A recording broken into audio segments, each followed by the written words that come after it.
What's up, beautiful weirdos? Celtic Dreamer here. So, as you all may know, I just got back a few days ago from a trip to Northern Virginia, DC area. It was a birthday trip present from my dad, and it was wonderful. So, yeah, trip review! Right, so, my first day back, I meet up with my absolute best friend of all time, Penelope. Girl, I fucking love you. Mwah, you're the best. And we went to, I got some of it on video, you could see those. They called it a Star Wars event because they couldn't officially, legally call it a convention or even a mini convention, which honestly it kind of was. It's the closest thing to a convention I've ever been to, because I can't afford shit, unfortunately. But it was fucking awesome. Like, there was so much to do, so many amazing, wonderful, beautiful people there who were dressed up in some of the most amazing cosplay ever that I've actually seen in person anyway. And there was a Star Wars escape room thing where you had to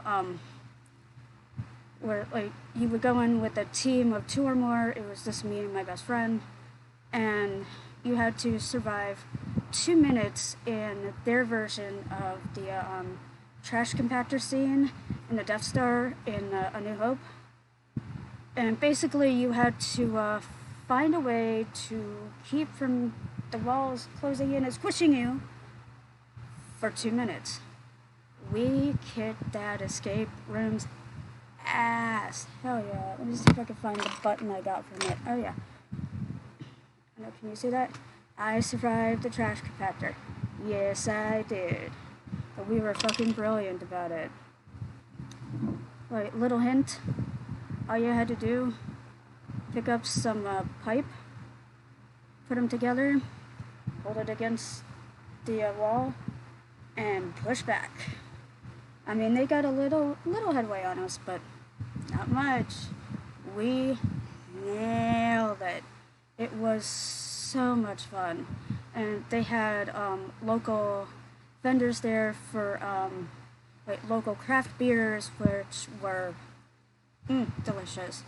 And I'm not much of a wine person, but they had a wine vendor there.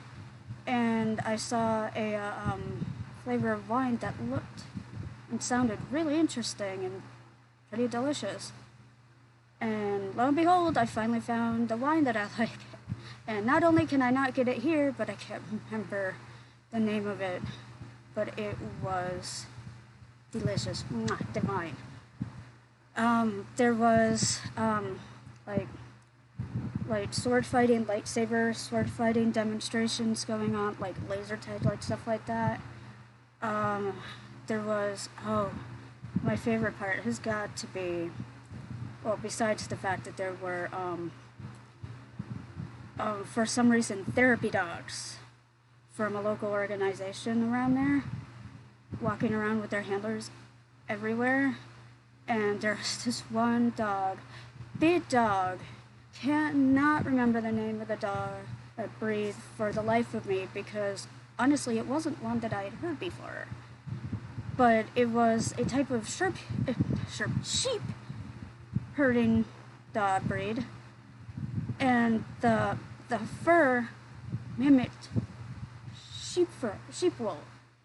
He felt like a sheep, and it was just awesome. And that dog, his name was Zach, he was beautiful, and he was trained to sense anxiety in people. And honestly, my plane getting in to Dulles Airport was delayed a couple of hours because of another plane that was delayed a couple of hours, and just, I guess, that plane came in late, our plane came in late, and everybody's just looking at each other like, what the hell's going on? So at one point, we had people at the same gate trying to get on three different flights, and like mine was the last one of the three. And I'm like, oh man. Like all morning I'm like, okay, it's on time, it's on time. I look down at my phone for like 2 seconds. I look up, delayed 30 minutes. Alright, well, I'll give everybody a call. Make sure they know that I'm not going to be there on time. I do that, then I look up again, delayed an hour and a half. And yeah, I posted a video about that too, my adventures going home. But yeah, bottom line is, that dog, Zach, best freaking dog I've ever met, other than the one that my family has, Rufus. I love you. I don't have video of him, unfortunately, but if you find me at Christina Hallisey with a K-H on Facebook, you can see the pictures. You know, fuck it, I'll just put the link to my Facebook in the description. But he's so fucking cute. But yeah, that dog could sense that I had had a very, very stressful and anxiety-inducing day. And so he stuck to me like glue for a little bit. Pretty much leaned himself against me like, you can hug me, it's okay. And just let me hug the hell out of him. And I literally felt like a gazillion times better. I mean, fuck it, therapy dogs, man. They're no joke. They work. They help. They're awesome. Hell, therapy animals. They're amazing. But, yeah. Other than that, I gotta say my favorite, and I got a little video of part of this, too. Was the Super Art Fight. There's an art coalition group called Super Art Fight, and they do like art offs. They take 2 members of the team, put one on one side of the big paper that they have, put another person on the other, and today that night it was of course Star Wars themed.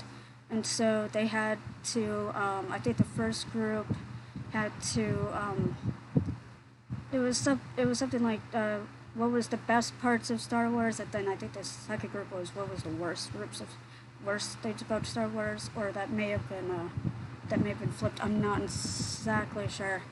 The night was a blur, so watch those videos. Well, watch that video, and we'll find out, because the video was of the first group. So whatever the first group did, the second group did the opposite. But they had this thing where you, at certain times during the 20 minutes, you spun what they called the Wheel of Death.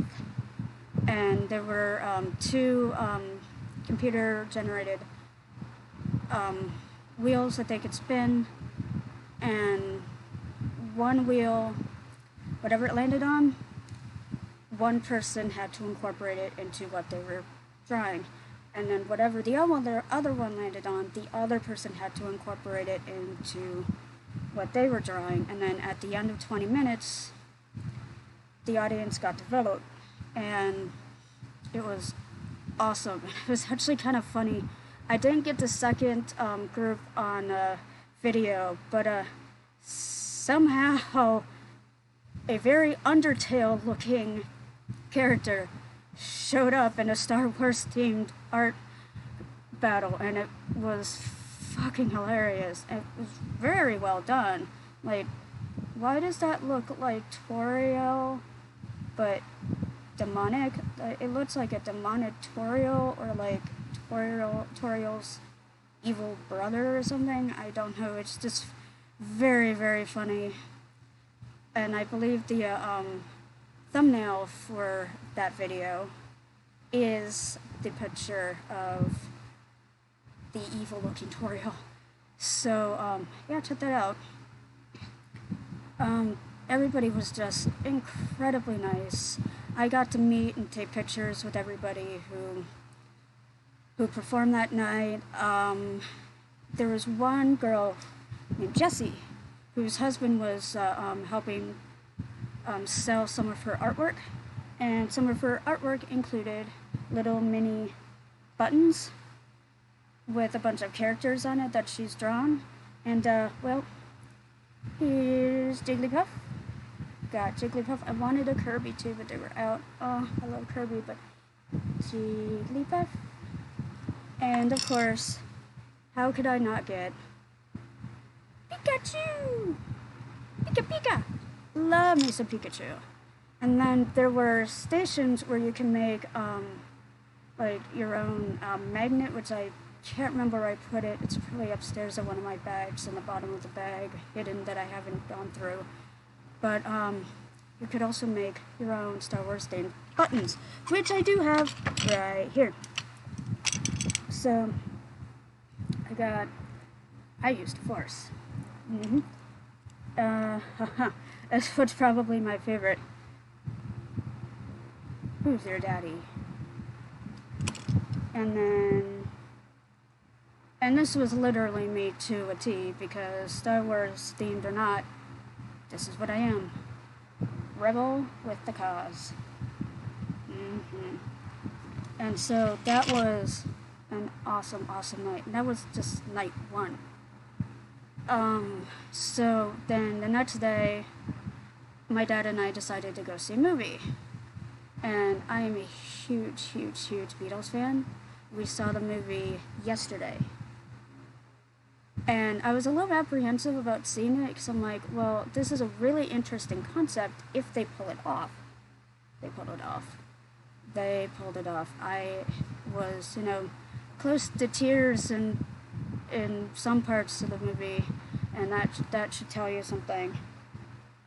But it was actually very well done, and I enjoyed the hell out of it immensely. So if you have a chance to see that movie, do yourself a favor, go see it.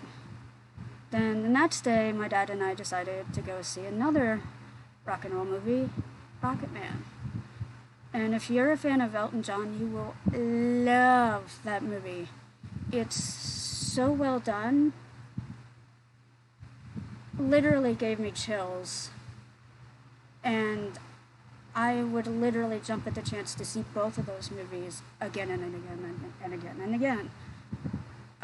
Yeah. I found Rocketman very enlightening, educational, because my dad knew pretty much everything that they covered in it, with the exception of something I also didn't know, how Elton John got the John part of his name. Spoiler alert, apparently, John Lennon. I had no idea. I'm like, okay, well, that just makes me love you even more. Not only were you and John friends, and you and John collaborated on music, but you picked John because of John, according to the movie. I mean, some of these movies have a tendency to get some things wrong, but Elton was a producer on the movie, so I kind of tend to believe that a lot of the stuff in the movie is more accurate than most rock biopics, you know what I mean? Like, I'm sure that the Bohemian Rhapsody movie was great, but, like, there were literally, what I hear and what my father pretty much told me was, yeah, they got like 9 things wrong. Like some things just plain old didn't happen. Some things happened out of sequence, but was done to make things like more impactful or something, and it's clean. You shouldn't have to embellish things to make things more impactful. It's clean. It's Freddie Mercury. Impactful enough as is. Just saying. But yeah, both of those movies, so good. Honestly, yesterday was way better than I was expecting. And both movies just blew my expectations right out of the water. So I highly recommend both. Then, let's see. The next day, my dad and I decided to go to this driving range, which I don't golf, but I had so much fun that day because it was one of those driving ranges where they have targets that you can aim for, and then it tracks your ball to see where it lands. And then if you get it into a target, you get a certain amount of points, and then they add up the points like bowling, and then you see who wins at the end. I think that's brilliant. I wish we had that here. That's so much fun.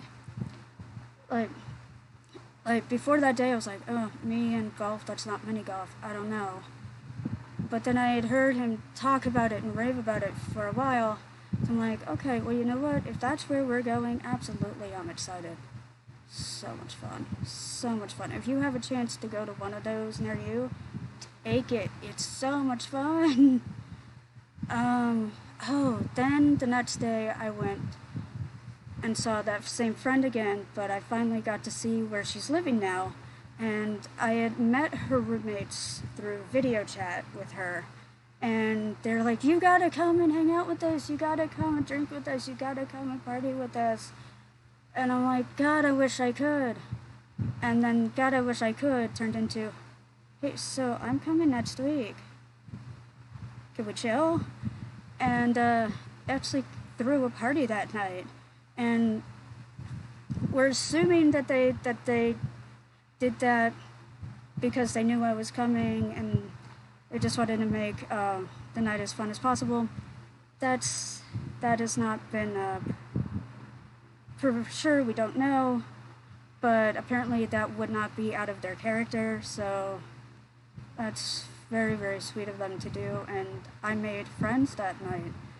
New friends that were amazing and literally helped me have one of the best nights ever, and I'm so grateful for it.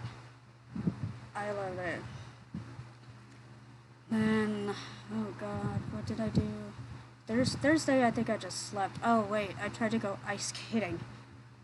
Found out I can't do it anymore. I used to ice skate really, really well when I was younger, but I have feet problems that have gotten worse over the years, and now I just can't skate. That, and I have a bad knee, so I just can't skate anymore, but at least I tried, and at least I can stop being like, I want to skate again.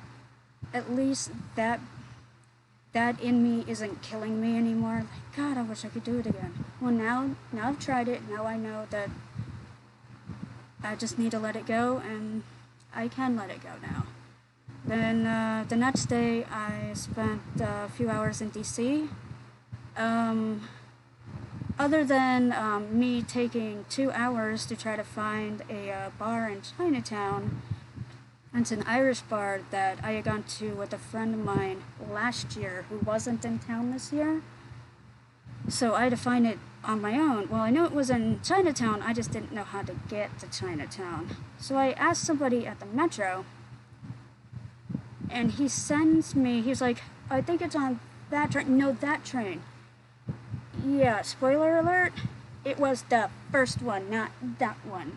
So yeah, thanks for that. I know he didn't do it on purpose, but I lost almost 2 hours because of traveling, and I lost like $40 traveling because I had to keep refilling my Metro card just to make sure I didn't run out of money before I left DC to go meet up with that friend again and just hang out with her, where she was dog sitting for seriously 3 of the cutest dogs ever. Oh, loved them. I don't know what it is with dogs and them being obsessed with me, but all but the little one who's got anxiety problems. The other 2 dogs,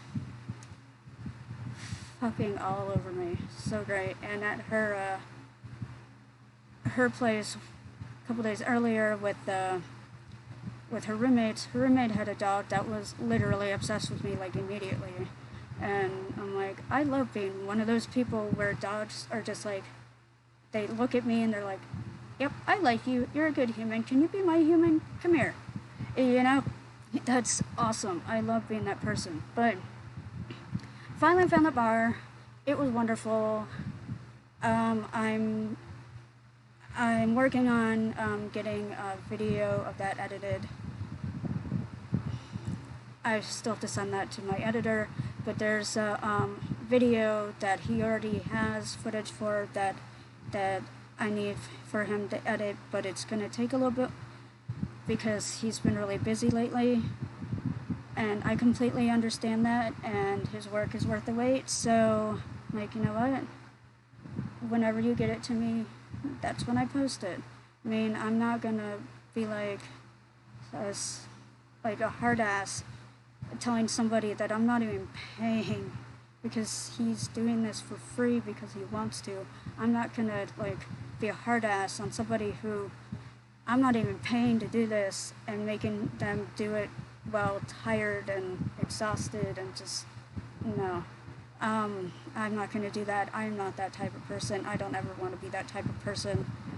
But yeah, the video he's working on right now, I was planning on going to DC to do a food truck review because I've been seeing a lot of videos about reviewing the best food truck in my area, reviewing the worst food truck in my area. And I'm like, well, I want to make one of those videos. But then I found a restaurant that I had been dying to try for a long time. And that's because YouTube. We all know that YouTube is pretty much obsessed with two different types of burger places. One, of course, is In-N-Out, which I still have yet to be able to get to. The other is apparently Shake Shack. And I had never been to Shake Shack before. We don't have one near me. And I was like, oh my god, Shake Shack. I need to try it. It's like, okay, well, screw the food truck. New plan. And so I got a double shot burger with their special sauce. And I'm not going to give away the entire food review because I do have that video coming. But 10 out of 10 would eat again. And if you have a chance to go to a Shake Shack, go to a Shake Shack, seriously. And honestly, they make their own craft beer. Delicious. And one of the employees that saw me eating and asked me how everything was doing, it's like, amazing. Exceeded my expectations by like a mile. He's like, that's great. Well, I see you're having the beer. Have you tried a shake? I'm like, I'm not really sure if I can spare the money right now, but maybe if I get a chance to go to another Shake Shack in the future. He's like, no. Your first time here? I'm gonna take care of you. I'm gonna take care of you. I'm getting you a shake. I'm getting you a shake. No lie, that employee went and got me a shake. On the house. And it was delicious. So, yeah, watch that entire food review when that comes out. That should be coming soonish. But, yeah, then ended up going to the friend's place where she was dog sitting, hung out with adorable dogs all night. Then the next day, which was basically my last day, my dad and my stepmother took me out to a Japanese steakhouse, which I had not been to one in years. But when I lived with them, we used to go to one all the time. That was like our go-to birthday destination to celebrate people's birthdays. And they're like, well, this is your birthday trip, so happy birthday. Filet mignon, shrimp, fried rice, just fucking amazing food. Like, no lie, that filet melted in my mouth like fucking butter. It was just that tender and juicy. Oh my god. Oh, so good. And the pina colada I got was great. I mean, it's a pina colada. Unless you actually try to fuck up a pina colada, it's really hard to mess up with pina colada, so it's very, very good. And then I came home. the next day and got a first class seat upgrade that nobody's still coming. They scanned my ticket, and as I was walking away to get on the plane, they're like, "Wait, miss, something's printing," and they sprint after me. "It's your lucky day, you got a first class upgrade." First class? First class? I think I had been in first class once when my brother and I would be going back and forth between my mom's house and my dad's house, and I think my dad had frequent flyer miles and got us upgraded on Northwest flight in the 90s. And that was nice. But what's nice to do when you fly first class as an adult, all the alcohol is free. Shamelessly had 3 drinks, not ashamed at all. It was free. Had a nice full meal, like a nice little like fruit platter with a nice blueberry scone, which was brilliant. It was all insanely tasty. The service was amazing, and honestly, best flight of my life. And so overall, trip review. Yeah, sorry, Felix. But honestly, I didn't see as many people as I wanted to, but I was kind of busy all week, and I was also kind of sick. So if I had spare time where I wasn't doing something with my family, who I enjoyed every second that I got a chance to spend with them, because I never get to see them anymore. At least that part of my family anymore. If I had extra time just to spend to myself, I slept. I had to. I was exhausted. I'm not used to having that many options for stuff to do. And of course, I spent as much time with the adorable dog that they have, Rufus, that they have. So seriously, yeah, I'm going to put link to my Facebook below so you can go check out pictures of Rufus for yourself. And yeah, basically that was my trip. It was funny because my mom drove me to the airport to go to Virginia, and we drove in rain. They tell me on the plane that we're starting our descent, but there's turbulence. I'm like, rain? I'm flying right back in the rain. Yep. And I actually joked around with the flight attendant about it. Like, I flew out through rain, I'm flying back in through rain. It's like, oh, wow, really? We both had a good laugh about that, because, it's at that point, you just gotta laugh at the irony. It was just too funny. But, yeah, at least the rain this time wasn't as bad, because literally driving to the airport, monsoon, like, oh dear God. So, yeah, I'm lucky I got there in the first place for so many reasons, but, yeah, honestly, I don't know if my dad will ever see this video, but if he does, thank you, Dad. Thank you, Damien, my stepmother, and everybody else, Penelope, everybody else who just made this trip exactly the type of trip that I needed to recharge and feel better and finally not be as stressed all the time. It literally was the most calming, relaxing, just nice, great week of the year, and I really, really needed it. So yes, thank you to my family and to my friends who made it the best week ever, and thank you for watching this video and letting me tell you all about it, because honestly, I'm so happy that I got to do this, and I hope that the next time that you have a chance to go visit your family that maybe you don't see as often as you would like, that you have just as good, if not even better of a trip than I did. Because, life's short. You gotta spend as much time with friends and family especially when those friends are like family, as you can. So appreciate what you got, appreciate who you got, enjoy, and cherish every chance you get to spend with them. And I will see you guys in the next video. Thank you for watching. I love every single one of you to pieces. Bye.